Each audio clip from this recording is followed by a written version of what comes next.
Et là, il faut dire, par exemple, on avait aussi celui-là, Ingratos. Ça, c'est un grisme qui a été prêté par Francesco Pepe de l'Observatoire de Genève. Et c'était direct pour faire la slitless spectroscopie. Et c'était fantastique parce que c'est un grisme d'environ 10 cm d'ouverture. C'est vraiment cher, mais souvent ça a été en prêt, etc. Et c'est vraiment fantastique. Oui, voilà. Donc ici, c'est je ne sais pas si vous connaissez Baches et Dados, ce sont les prototypes que nous, on a travaillé et après, on était, voilà, c'est ça. Et là, c'est avec grisme, celui-là. Et celui-là, c'est avec un prisme. Enfin, voilà, c'est juste montrer ça. Bon, maintenant, Ah oui, ok. Et les features, je ne sais pas comment ça se dit en français, mais je crois que c'est ça, non? Fonctionnalité, features. Caractéristiques, voilà, c'est ça. Ok. Et donc, ce sont des éléments tout à fait off the shelf, comme on dit en anglais, disponibles sur les marchés. Et une parabole Edmund de 444 de focale, 75 mm de diamètre, etc. Et le diamètre de la pupille ou l'ouverture du collimateur est de F18 avec une pupille de 25. L'échelle, c'est l'échelle classique de 79 lignes, etc. Voilà.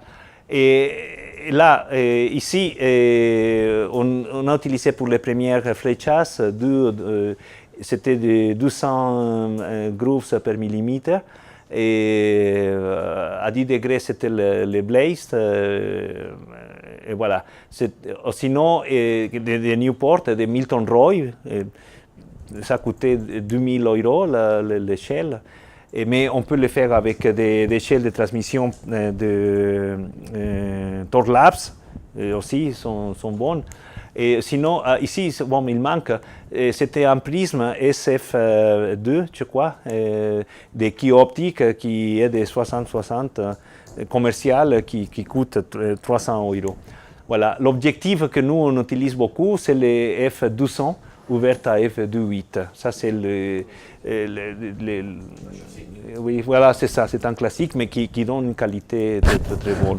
Et pour les tests, nous utilisons une attique vraiment grande. C'est juste, voilà, c'est le format 24-32. Non, 35, voilà. Ah, voilà, il est marqué là. C'est vraiment un monstre. L'efficacité quantique est de 40%. Mais pour faire des tests, on s'en fout. Oui. Et en plus, il n'y a pas de shutter, c'est interline. Voilà, donc, ouais, voilà. Et un mot sur ce qu'a dit Peter, voilà. C'est sur ces paramètres. Si on utilise une fibre de 50 microns qui travaille à F3, et on arrive à 7000, mais pour un télescope de 600, etc., et on arrive à avoir une ouverture sur le ciel très très grande. Comme ça, on s'affranchit du seeing. On peut avoir un seeing. Non. Et si c'est proportionnel, si on travaille avec la fibre F4, on réduit l'ouverture, mais on augmente la résolution et même si on utilise une fibre de 25, on a déjà essayé, on arrive à 14 000 avec une ouverture de 3 secondes d'arc, qui n'est pas trop mal. Et cette résolution, on peut la augmenter au double, 28, si on utilise un image slicer à miroir. Voilà, donc voilà, ça c'est flechas. Voilà. Donc ici, il y a les photos, c'est vraiment... attendez, voilà, ça c'est le système tout à fait classique. Ici, il y a la fibre, un petit doublet de quilles optiques qui fait l'image ici. Mais on n'a pas de slit, c'est pour ça qu'on n'a pas ce problème de mode. Et donc la parabole off-axis, mais c'est la parabole complète, mais on travaille en off-axis, l'échelle. Ici, Bon, c'est juste conceptuel. Ici, c'est le cross-disperser et l'objectif qui est simulé par une lentille paraxiale. Et donc, si on revient ici, voilà, ça c'est, encore une fois, ici c'est l'entrée, plutôt la sortie de la fibre avec la lentille qui réfléchit ici, ça revient ici à l'échelle. Le cross-disperser, la caméra et derrière le CCD. Voilà. Voilà. Et de ce côté, il y a la fibre optique qui vient par là. Et ça, la fibre optique, elle va finir ici à la fameuse bonnette, voilà, qui est déjà installée sur un télescope. Voilà. OK. Et quelque chose qui est très intéressant pour vous, pour nous, c'est que si à la sortie, la projection de la fibre sur l'image laser ou directement sur le collimateur, si on utilise une lentille qui est optique de 5 mm de distance focale, et qu'on travaille à f3 et en faisant à f sur 20, qui correspond à ce que nous savons comme collimateur, on a une certaine qualité d'image. Voilà. Bon, ça, en noir, ça c'est le cercle de diffraction, c'est bon, mais si on ajoute ici une lentille plan convexe, juste à la sortie de la fibre, on la colle, et on augmente beaucoup la qualité d'image, on réduit entre guillemets énormément l'aberration sphérique, mais ce qui est plus important, et ça c'est ce qui est bien pour tout le monde, c'est que on peut relaxer, on peut... Oui, non? Relâcher, voilà, c'est ça, la qualité de polissage, parce qu'on les colle directement sur la fibre, et en plus, il y a un anti-reflet. Donc, on gagne beaucoup, ce qu'on disait à l'autre présentation, en transmission totale de la fibre. Voilà. Donc, et c'est vachement facile à faire, oui. Voilà. Voilà. Oui. Dans ce cas, ça nous affranchit de la nécessité du repolissage de la fibre. Voilà, c'est ça. Si vous faites le polissage par vous-même, parce que si vous achetez une fibre chez Torlabs ou chez Ceilac, je ne connais pas les fibres de Ceilac, mais je suppose que la qualité des polissages est très bonne aussi. Et c'est pas compliqué de coller cette non. sur la fibre? Non, parce que... Ça se fait comment alors? Voilà. Nous, ce qu'on fait, on met une tour dans laquelle on a deux lasers. Un laser qui vient du haut, avec un cercle pour un écran percé au milieu.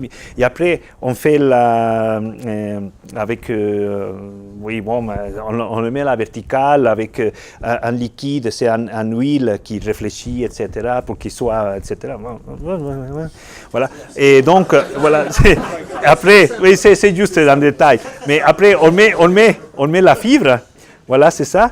Et on met d'abord la ferrule pour l'autocollimation. Et voilà, qui soit, et justement, on le fait avec l'huile parce que c'est sur l'horizontale. Voilà. Et donc, on met la lentille avec la colle Norland 63, par exemple, 61, c'est pareil, presque pareil. Et on les met là. Et après, vous n'allez pas le croire, mais avec le cure-dents, voilà, oui, on met un laser par derrière, un deuxième laser, voilà, qui sort et on voit la projection. Voilà, la projection sur l'écran. Et comme il est centré, on commence à aller jusqu'à ce que l'espace soit centré, et ça y est, c'est bon. C'est tout doux. Non, c'est pas trop grave parce que c'est un milliwatt laser, c'est un point laser. Ah oui, c'est pas, on n'a pas besoin de laser puissant. Voilà, c'est comme ça. Donc, ici, il y a ce qui a été aussi mentionné par Pierre. C'est qui fabrique la lentille? Et qui optique, sinon aussi Esmund. Esmund, ils sont tas de lentilles de toutes les tailles, toutes les verres, c'est impressionnant. Et anti-reflet en plus, ça coûte que 50 € par là. OK? Voilà. Donc, nous, on a trouvé qu'on ne travaille pas en litro. Et c'est pour ça que ça nécessite, c'était mentionné par Pierre, que la taille de l'objectif augmente, le cross disperser aussi, et si on n'est pas en litro. Donc, mais nous, en faisant plusieurs essais, aussi sur le banc optique, on a trouvé que 9 degrés, c'est un bon compromis, voilà, de ce qu'on appelle le grating angle, voilà. Et voilà. Et donc, si on n'est pas à la condition litro, on a l'effet, en anglais, ils disent shadowing effect. Voilà.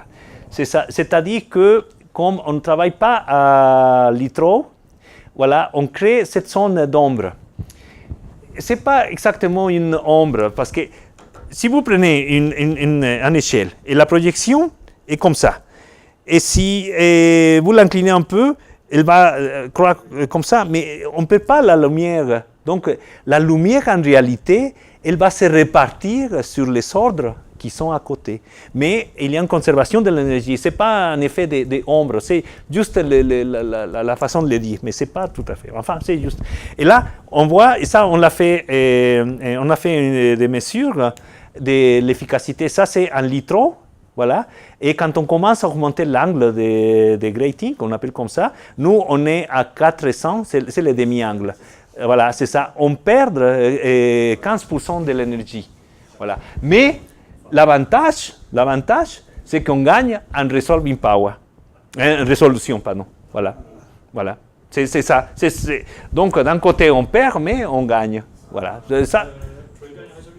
Oui, parce que il y a la formule, parce que l'effet d'anamorphose augmente. Exactement. Voilà. Oui, c'est l'anamorphose qui... Voilà, c'est ça. Mais cette anamorphose aussi, qu'est-ce qui ça crée? Que l'optique doit être plus importante.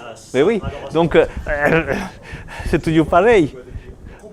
Ouais, un compromis, voilà, c'est ça. Ouais. OK, donc ça c'est le layout. Ah, autre chose aussi que je voulais vous montrer, c'est que moi j'utilise d'une façon beaucoup plus discrète et pauvre, disons par rapport à ce que Pierre il a fait. Et moi je travaille sur MATCAD. Et j'ai des formules ici qui donnent, par exemple, cette simulation de l'échellogramme avec un détecteur bien défini, etc. Et je simule soit pour un prisme, soit pour un cross dispersé, une échelle, un ressort normal. Et là, vous savez, quand c'est un prisme, la forme, c'est un peu un corset. Voilà, c'est classique, non? Vous savez tout ça. Oui. Bon, et ici, encore une fois, l'injection, on en a déjà parlé, les deux façons. Ah oui, bon, ça. Nous avons utilisé une fois pour, je crois que c'était Jenna, une green lens de 400 microns de distance focale. Voilà. Et là, ce qui était bien, c'est que c'était une lentille qui fait 1,2 par là millimètres de longueur et 0,5 millimètres d'épaisseur. Donc là, c'est intéressant, voilà, de faire là. Voilà, ok. Et la même chose, pour l'alignement, c'est exactement ça.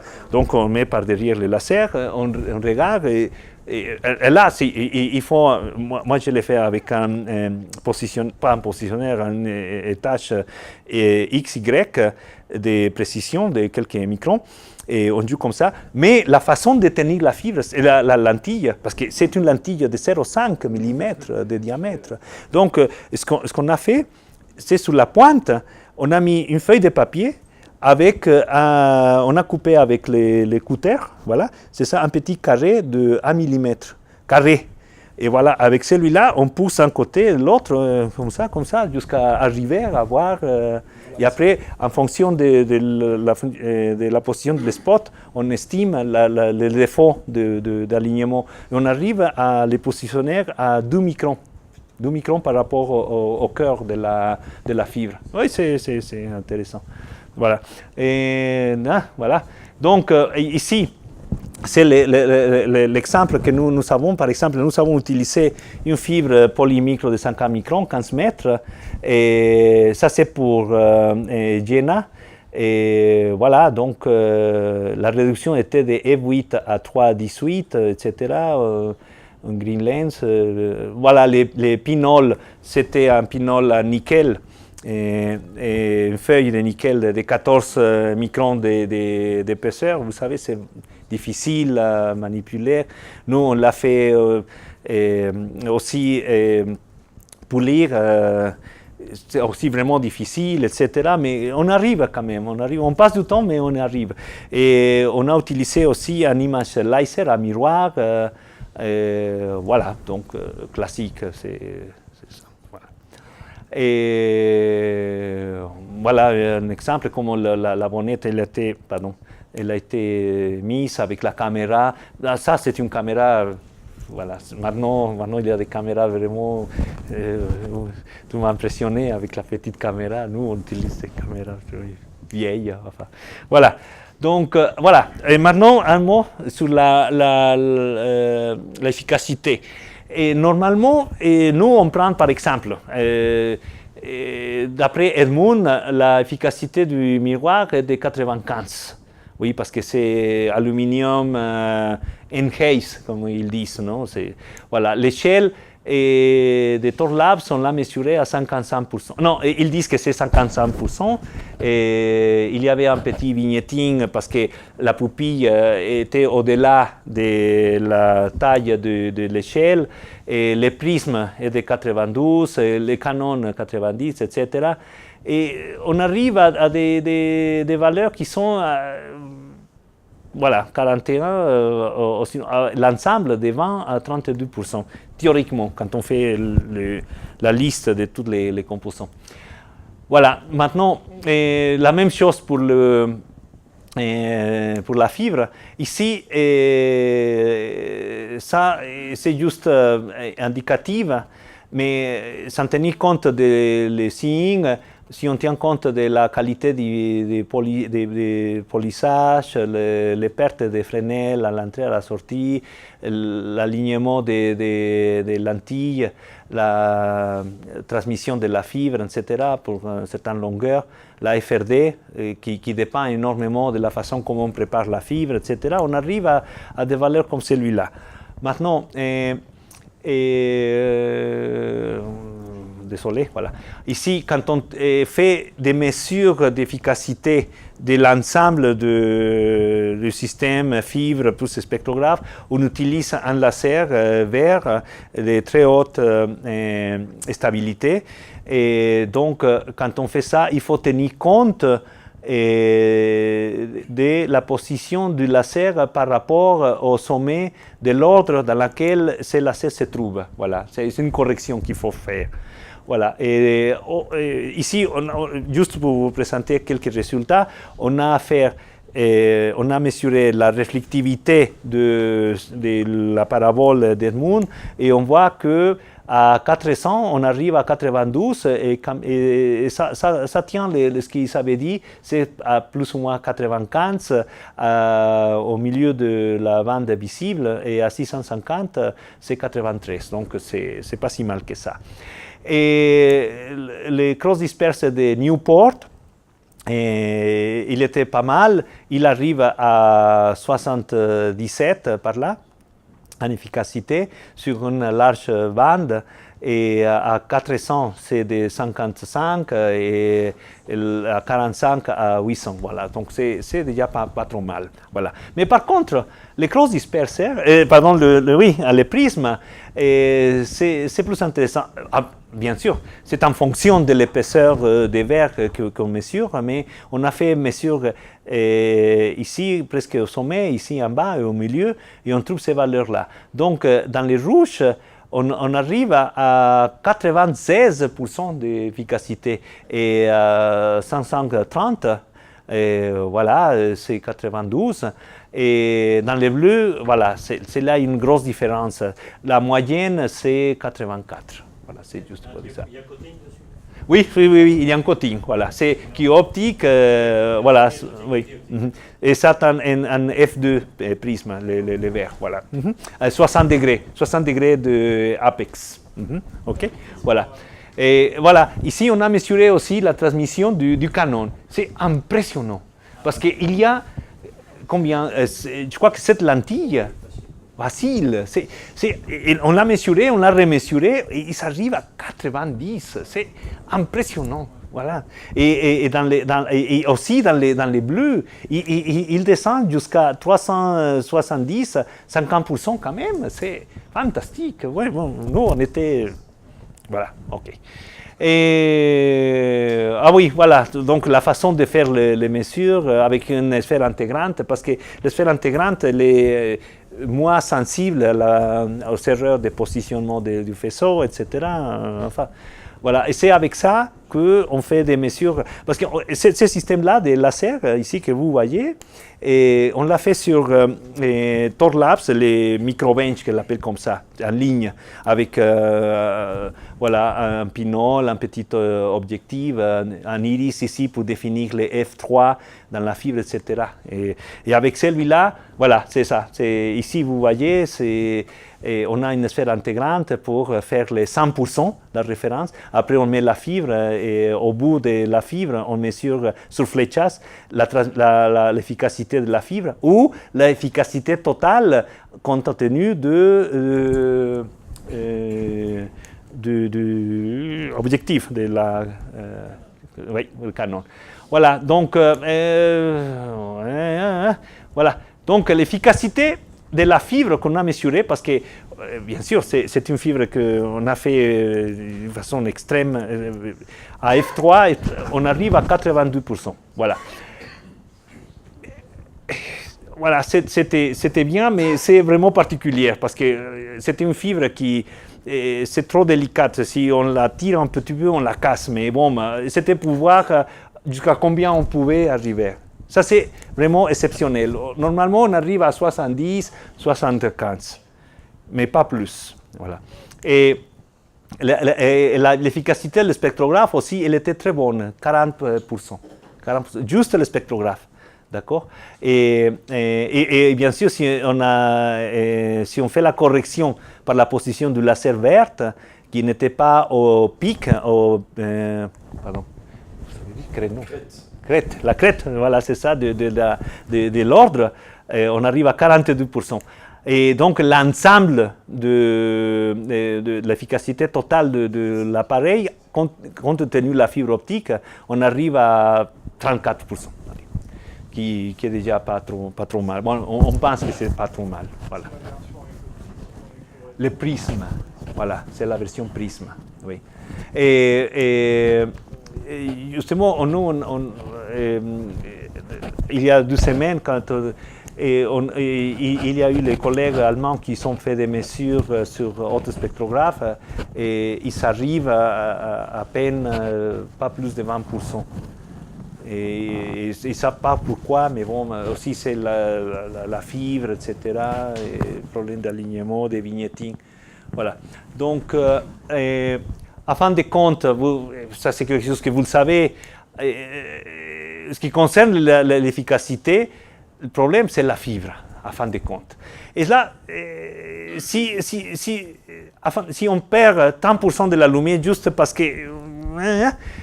c'est comme avoir un télescope plus petit, c'est ça le problème. Donc c'est vraiment important d'avoir faire le point sur la fibre. Oui, parce que par exemple à l'ESO, quand on a fait espresso,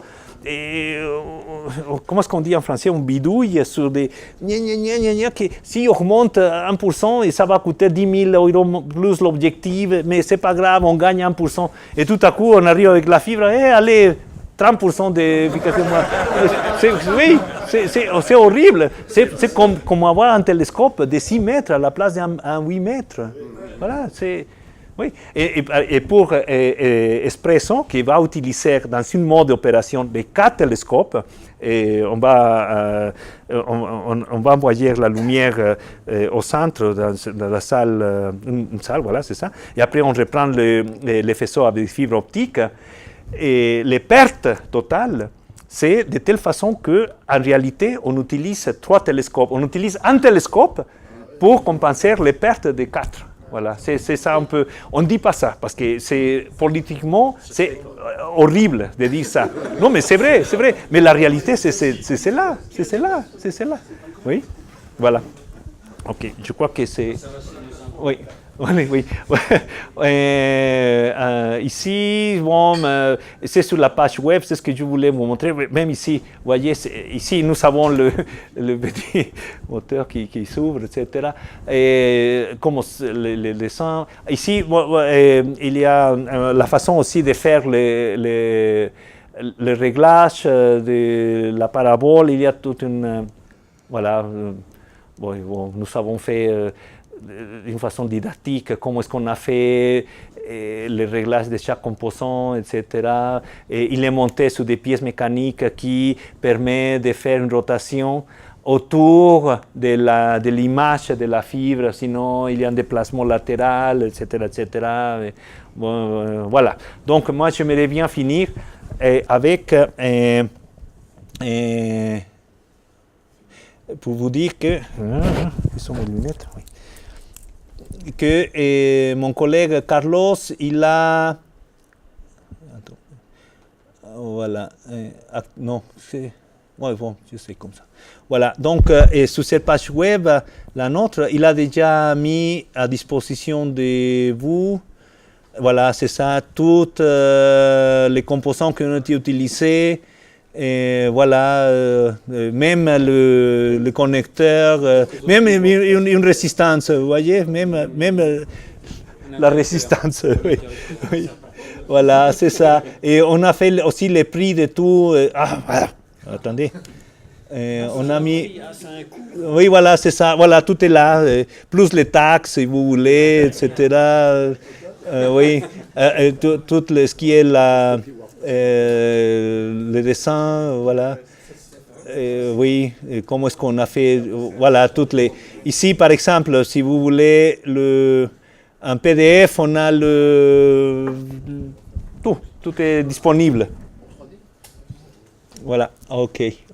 Quoi de plus? Attends, comment est-ce qu'on fait? Alors il faut un pare-feu quand on achète ce spectrographe, c'est ça? Comment? Il faut Ah oui, oui, oui, ça. D'accord, oui. Voilà, donc, voilà, ça c'est ce qu'on a utilisé. Tout, il y a tout ce qu'on a fait, voilà. Donc c'est disponible à tout le monde. Voilà. Les doublés qu'on a utilisés, les prix. Voilà, il y a encore des prix qui manquent. Hein, voilà. Ici, les image laser. Voilà, la façon comment on l'a monté, voilà. Voilà. T'as oublié la bière aussi.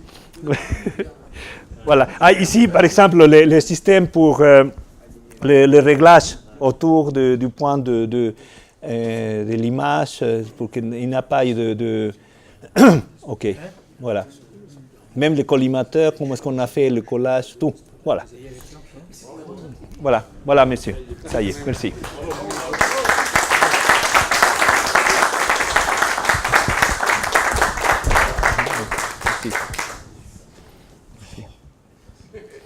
Merci. Voilà, on va le voir en cours. Parce que moi, je commence à voir là.